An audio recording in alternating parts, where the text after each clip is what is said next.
कि आज 35वें पायदान पर हमारे बीच बहुत ही रिनाउंड ऑफिसर एग्रीकल्चर के डॉक्टर केशव कालीराना, आजकल हॉर्टिकल्चर का इंचार्ज जिले के,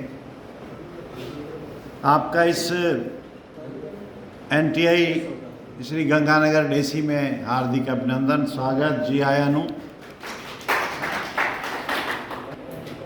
केशव के सारे डीलर्स को इन एक्ट्स के बारे में विभिन्न स्थानों पर जानकारियां दी जाए। अंदर में डिप्टी साहब ने पूरे डिवीजन के जो डीलर्स थे विभिन्न स्थानों पर जाकर भी इन एक्ट्स के बारे में जानकारी दी और जिला मुख्यालय पर भी। तो ऐसा अनुभव आपका रहा है कृषि के क्षेत्र में। विभिन्न क्षेत्रों में आपने विशेष उपलब्धियां प्राप्त की है, ग्रामीण परिवेश से है, कृषि से जुड़े हुए हैं, रायसीनगर क्षेत्र के हैं, दूर दराज में गांव है, वहां से रहते हुए आपने उच्च स्तरीय शिक्षाएं प्राप्त की है। और आप लोगों से मुलाकात कराने का मुझे सौभाग्य इसलिए मिलता है इस एनटीआई पर कि मैं HODs, head of the departments को और रिनाउंड साइंटिस्ट को आपके बीच लाता हूँ। इस एनटीआई का ये सबसे बड़ा सौभाग्य है कि अगर साइंटिस्ट आते हैं तो अलग अलग विषयों के मास्टर साइंटिस्ट आते हैं जो यहाँ लोगों को पढ़ाते हैं, मास्टर वाले हुए हैं। इससे पूर्व आप कृषि में भी, ये हमारे कृषि उद्यान आपस में स्थानांतरण होते रहते हैं।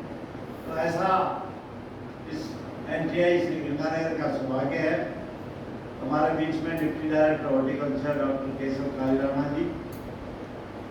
मैंने आज चूंकि सुबह से ये आया, डॉक्टर साहब की ड्यूटी लगी है, इलेक्शन में भी सेक्टर ऑफिसर है, समय सीमा भी है, मैंने फिर भी आग्रह किया क्योंकि मेरी इस पुस्तक का चैप्टर 10 सारे एक्ट्स की जानकारियां देनी है।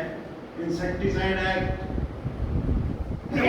Fertiliser control order, PC act, consumer production act, APMC sale tax. तो डॉक्टर साहब से उचित इसके बारे में बताने वाले संभवतः मुझे मिलने नहीं थे, मगर मैं चूंकि आपने चर्चा इलेक्शन की कर दी थी कि मुझे सेक्टर ऑफिसर भी बनाया, मैं थोड़ा आपको बताऊंगा समय रहते। तो मैं एक छोटा सा, चूंकि ये पूरे देश का संदेश है, मतदाता सर, पहले आप होंगे अधिकारी जो हमारे इसको शपथ दिलाएंगे, कृपया आगे आए और आप लोग भी आ जाए, वी शेप में अपन खड़े होंगे, ये आधा मिनट की शपथ लेंगे। हम भारत के नागरिक लोकतंत्र में अपनी पूर्ण आस्था रखते हुए यह शपथ लेते हैं कि हम अपने देश की लोकतांत्रिक परंपराओं की मर्यादा को बनाए रखेंगे तथा स्वतंत्र, निष्पक्ष एवं शांतिपूर्ण निर्वाचन की गरिमा को अक्षुण्ण रखते हुए निर्भीक होकर धर्म, वर्ग, जाति, समुदाय, भाषा अथवा अन्य किसी भी प्रलोभन से प्रभावित हुए बिना सभी निर्वाचनों में अपने मताधिकार का प्रयोग करेंगे। जय हिंद। मार्गदर्शन में हमने संपन्न कराई। ये भी एक सौभाग्य इसलिए मिला कि आप इलेक्शंस में बिजी थे और ये बात मेरे को उसी वक्त में आगे ध्यान डायरी में लिख के ले आया था, सबसे पहले मतदाता से। बहुत बहुत धन्यवाद। मैं अब सहसम्मान सादर आमंत्रित करूंगा आपके लिए ये एक्ट्स के बेसिक रूल्स, फंडामेंटल, ताकि आपको ये ध्यान रहे कि तीनों एक्ट जिनको आप अपनी दुकान पे आदान बेचते हैं उसके बारे में क्या क्या इसकी धाराएं हैं, किस तरह आपको प्रयोग में आ सकती है। ये बहुत बड़े एक्ट हो सकते हैं, मगर आप लोगों के काम के। साहब को बता दूं कि इस बार का हमारा बैच टोटल ग्राम सेवा सहकारी समिति लिमिटेड पैक्स मैनेजर्स हैं सारे, आपका कार्यालय है। आप चूंकि इनपुट भेजते हैं तो इसके साथ साथ किसानों को ऋण वगैरह वैसे आपको पता है सारा, चूंकि इस बार प्राइवेट डीलर्स का नहीं है। ये बैच पूरा का पूरा हमारे जॉइंट साहब मटोरिया जी ने और GKSP के अधिकारियों ने मिलकर पवन शर्मा जी ने एक्सक्लूसिव कोऑपरेटिव सेक्टर का किया है। तो इसी अनुरूप इनसे आप इस एक्ट की चर्चा करेंगे। आदरणीय डॉक्टर राणा जी।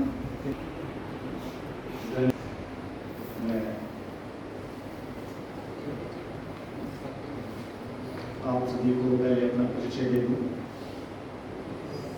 मैं केशव परिवाना उपनिदेशक उद्यान श्री गंगानगर में पदस्थापित हूँ।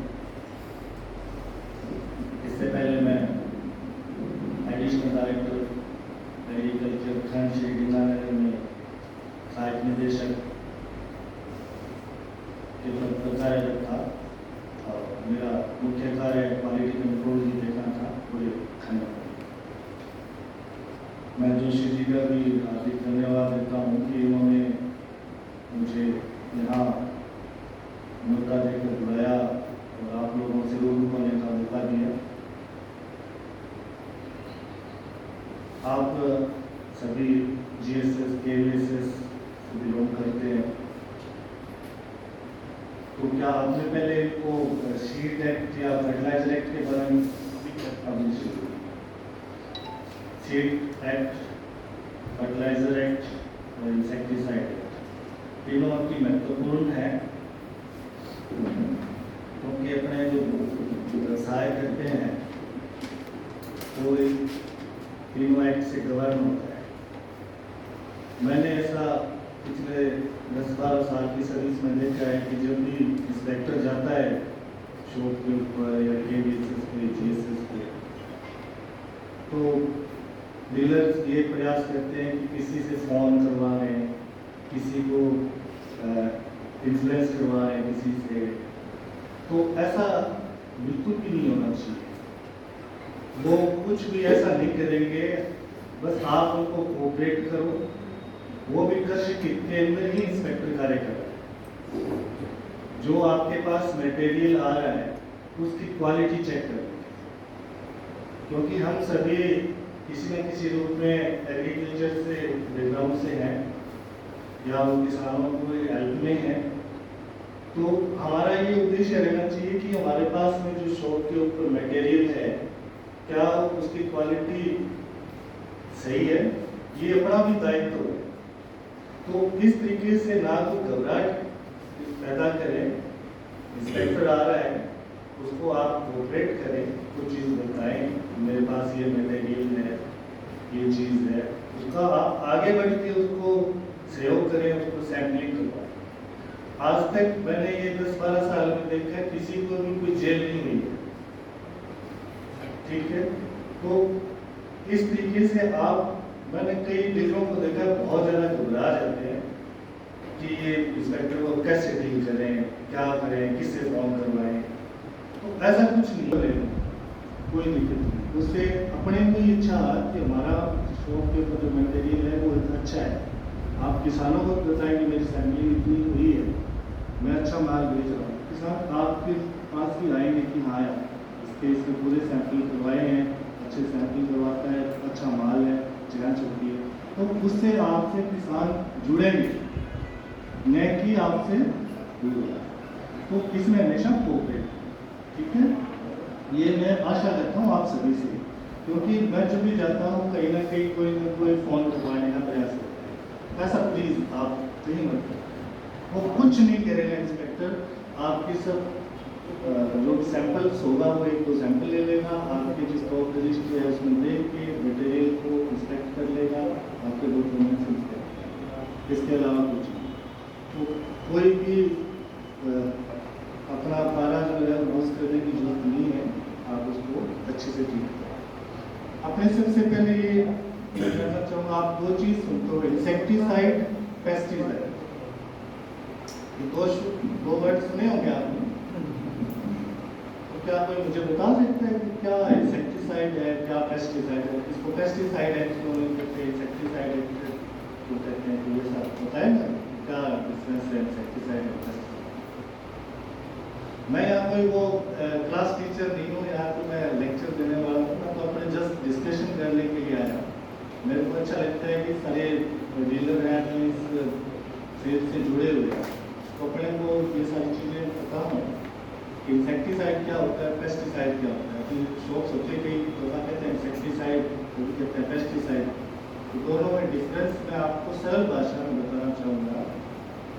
पेस्टिसाइड्स जो है वो सामान्य टर्म्स यूज में ली जाती है अपने, वो हम बोलचाल कहते हैं, जिसके अंदर इंसेक्ट, हर्बिसाइड्स जो वीड्स है, ठीक है, उसके अलावा आपके रोडेंट्स है, चूहे, इन सभी को जो किल करते हैं वो पेस्टिसाइड्स, ये सारे पेस्ट, ठीक है। इसमें इंसेक्ट है, वीड है, जो भी अनुवांशिक, वीड मतलब खरपतवार, ठीक है। इसके अलावा रोडेंट्स जो चूहे अपने खेत की फसल को नष्ट करते हैं, ठीक है। ये सारे पेस्ट, इनको जो किल करते हैं वो पेस्टिसाइड्स। अब बात आई इंसेक्टिसाइड्स की, तो जो इंसेक्ट को किल करते हैं वो इंसेक्टिसाइड, जैसे कोई आपका सूंडी है, कोई मॉथ है, उसको जो इंसेक्ट को किल करेगा ना, कीट को, वो इंसेक्टिसाइड है। आप विडिसाइड यूज करते होंगे, वो सारे पेस्टिसाइड्स, उनको आप इंसेक्टिसाइड नहीं बोलते क्योंकि वो इंसेक्ट को नहीं मारते। इसलिए पेस्टिसाइड्स जो है वो एक ब्रॉड टर्म्स है।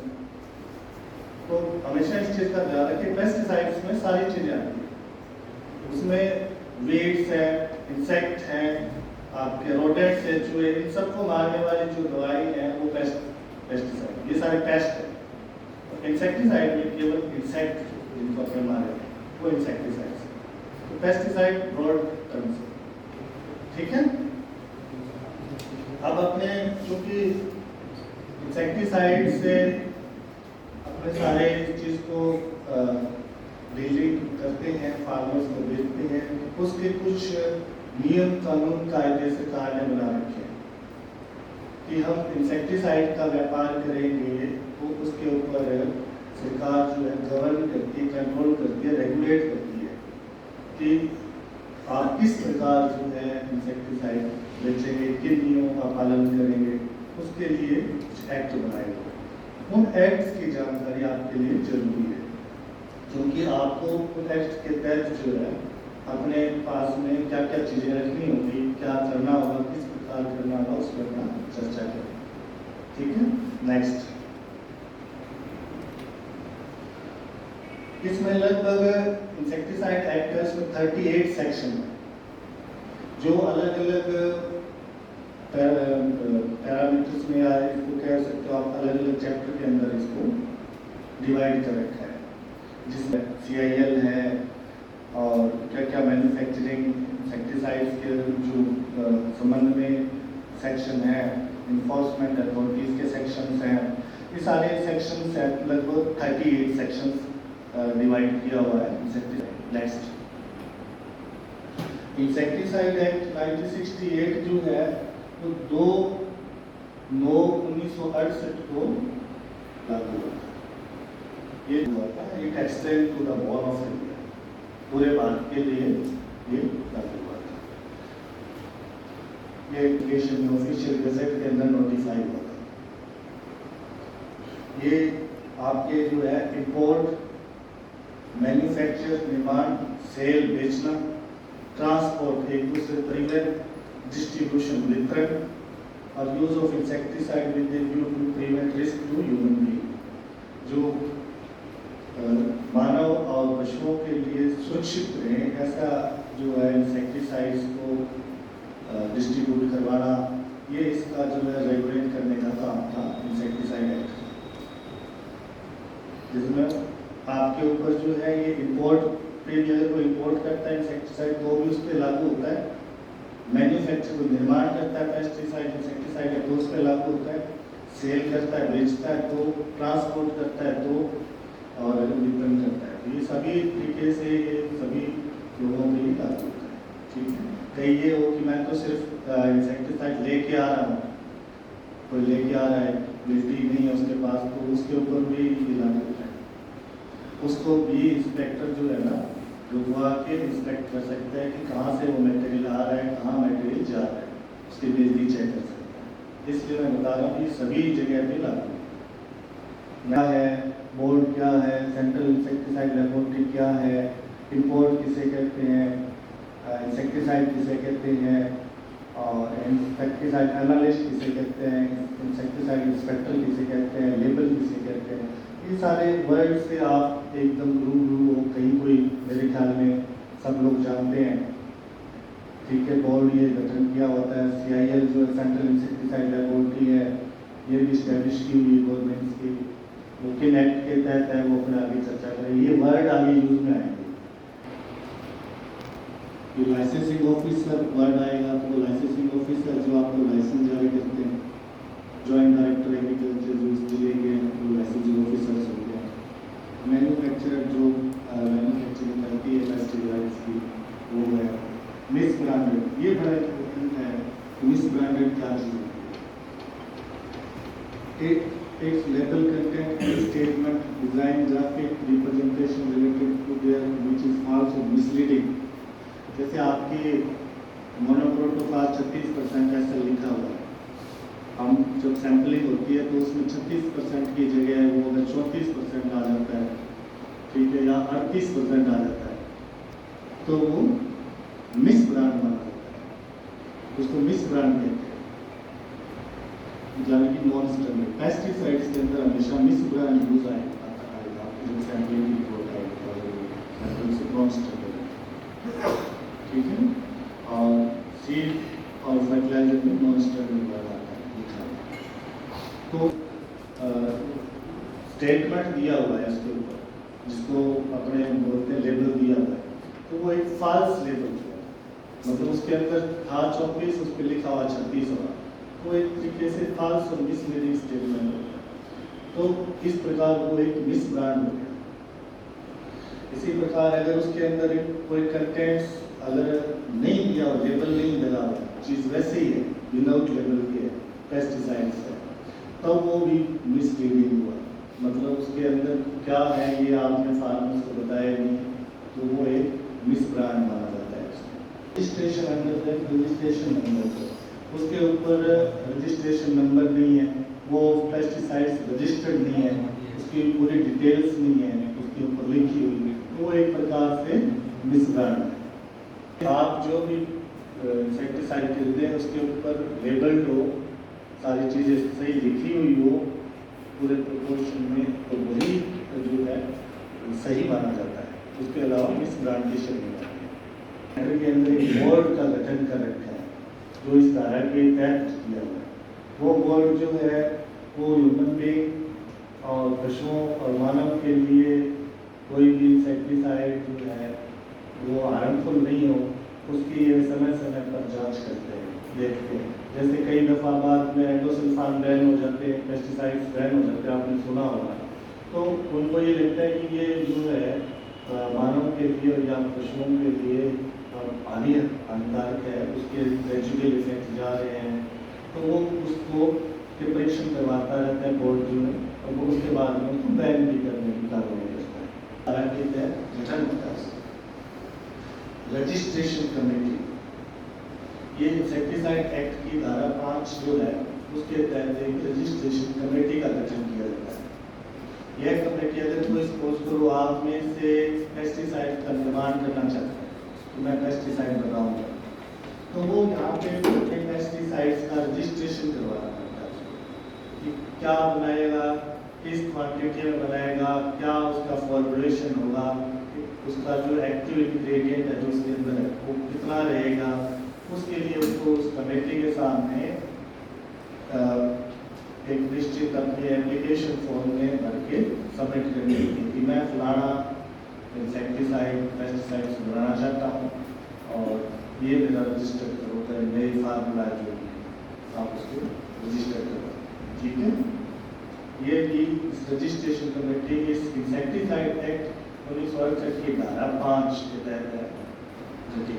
ये जो 4-5 लिखे है ना, ये इनकी वो धाराएं हैं, ठीक है। एफिकेसी एंड सेफ्टी, ये जो रजिस्ट्रेशन कमेटी है ये उसकी एफिकेसी और सेफ्टी को भी देखता है कि आपकी जो एफिकेसी होती है, क्षमता, इंसेक्टिसाइड पेस्टिसाइड की क्या क्षमता है, उसको भी ये जो है वेरीफाई करवाती है लेबोरेटरी से कि कितना एफिकेट है। क्योंकि कोई भी चीज़ है लंबे टाइम तक अपने यूज़ करते हैं पेस्टिसाइड, तो उसकी एफिकेसी डे बाई डे कम हो जाती है। आज जैसे रे मॉलिक्यूल्स यूज़ करते हैं हमने, तो उसके कहते हैं बहुत अच्छा रिजल्ट है इसका, और अब इसका रिजल्ट कम हो गया धीरे धीरे। तो वो चीज़ वो टेस्ट करवाते रहते हैं समय समय पर कि उसकी क्या अब भी एफिकेसी उतनी है क्या। अगर एफिकेसी क्षमता उसकी कम हो जाती है, उसके रिजल्ट कम आते हैं, तो उसको फिर बैन कर दिया जाता है या दूसरी चीज़ें निकाल दी जाती है। इस तरीके की कार्रवाई है जो रजिस्ट्रेशन कमेटी है वो रेगुलर करती रहती है। ऑफ इंसेक्टिसाइड जो अभी मैंने चर्चा की, कमेटी जो गठित करती है, उसके बाद में उसके पास इस एक्ट की धारा के तहत जो भी खाद को निर्माण करना चाहता है इंसेक्टिसाइड, तो वो यहाँ पे रजिस्ट्रेशन इस धारा में करवाता है कि मैं फलां चीज़ फलां फॉर्मुलेशन से बनाना चाहता हूँ, उसको रजिस्टर किया जाए, उसकी एफिकेसी वगैरह लेबोरेटरी वगैरह सारा कुछ उसमें लिख के देता है। तो इसका एक नियम है कि आपके पास में लेबोरेटरी भी होनी चाहिए जो कि उसको एनालाइज कर सके आपने कितना मात्रा में बनाया है, कितना उसने एक्टिव इंग्रेडिएंट डाला है, कितना फिलर्स डाला है, ठीक है।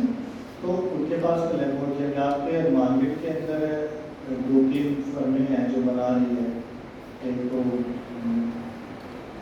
ट्यूलिप के नाम से है, ट्यूलिप क्रॉप साइंस, तो एक संजय के पास में है ये जो नर्सिंग ऑयल बना है। ये 2-3 मैन्युफैक्चरिंग यूनिट्स होते हैं कि जब लाइसेंस रिन्यू होते हैं तो हमें भेजा जाता है वहाँ के इंस्पेक्टर्स को कि वहाँ पे जाके चेक किया जाए कि वो क्या उनकी लेबोरेटरी से ही काम कर रही है। तब वहाँ जाके हम देखते हैं उस लेबोरेटरी में प्रॉपर इक्विपमेंट है या नहीं है, और उनकी जो बराबर टेस्टिंग करते हैं नहीं करते हैं, उनके फिर हम सैंपल ड्रा करते हैं, फिर वो लाइसेंस को रिन्यू करते हैं नेक्स्ट ईयर।